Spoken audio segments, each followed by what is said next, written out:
有人说他基本上甚至想超越毛泽东，或者说他是21世纪的这个毛泽东。那他所做的部分，甚至是想要成为在中共整个建国以来，他认为是一个最强势的最有力量的一个所谓的元首领袖。这部分当然大家很好奇，他到底接下来他想做什么事啊？所以真的吗？他真的是21世纪的毛泽东吗？这部分姚宗孝您怎么看呢？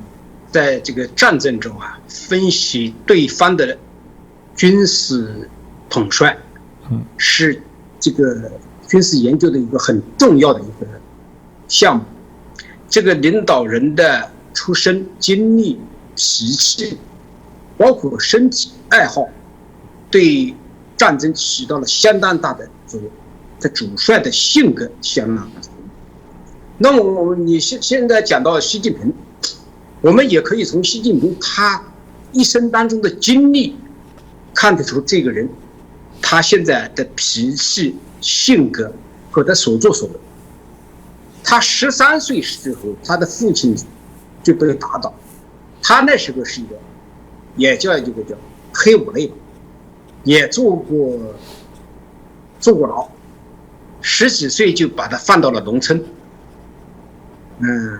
应该说，在文革期间，他是一个受害者，因为他父亲的关系，他是个受害者。就是他虽然他算太子党，但是普遍来讲，太子党里面都不带他玩，说实在的都看不上他。就是通过这个薄熙来，就是曾经就讲过，他看不起他，他都笑，他当时他都不带他们玩。所以习近平的性格里面有一种压抑的东西在这里，因为前面他不得势，他处处受气，他这个性格很压抑，导致了他的性格上面有缺陷，可以是这么说。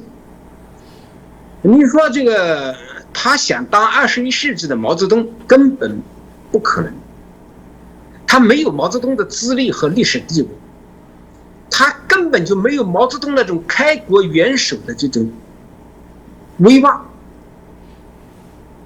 这是一个，他与邓小平比，他也没办法比，所以他的这个威望是非常低的，这是他的这一方面。另外，习近平呢没念过什么书，就是说，大家看不起他。他上任以后所作所为，都是很不到位的。你比如说反腐。他不懂政治，他在政治上他不懂，他抓人，他不留余地。按道理说，政治家这个政治是一门结盟的艺术，是一种妥协的艺术。他不管属于江派的人、胡派的人，他都抓，得罪了整个的这个党内，包括很多的官员对他都有怨恨。他就是说反腐，选择性的反腐，大家不服。这是一条。第二个，你再从这看这个军改，他真的没当过，他只是当了耿飚的几年的秘书。这个秘书就是说实在的，就是倒水迎来送往，他对军队根本就不了解，所以他的军改是一个巨大的败笔。这个以前我们都谈过这些东西。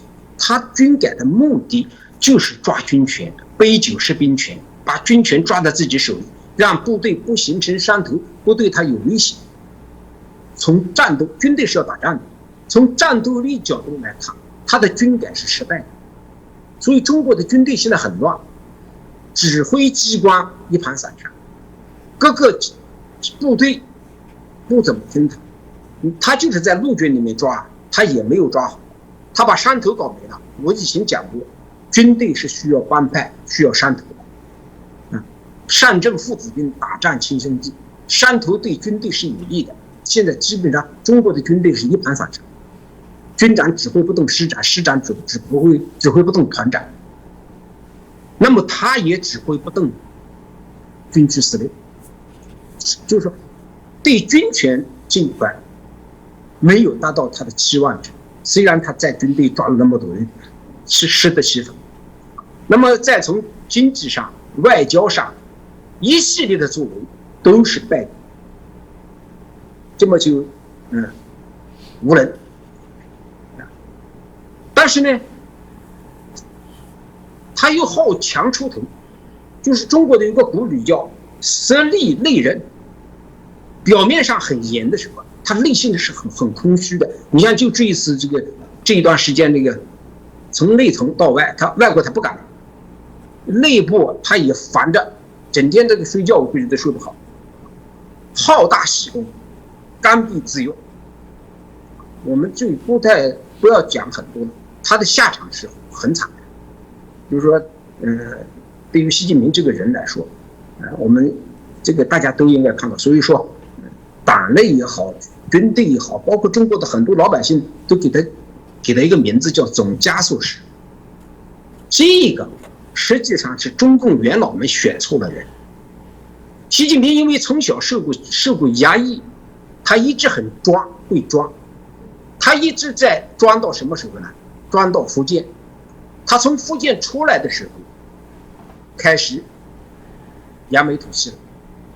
他带有一种报复的心理，你们以前都看不起我，对吧？现在我当权了，所以他的性格是一种扭曲的一种性格。我基本上就是说概括的，就是说习近平属于这样的人，他想当21世纪的毛泽东一个是没有那个历史条件的，第二个他也没有那个资历。第三个，他也没这个能力。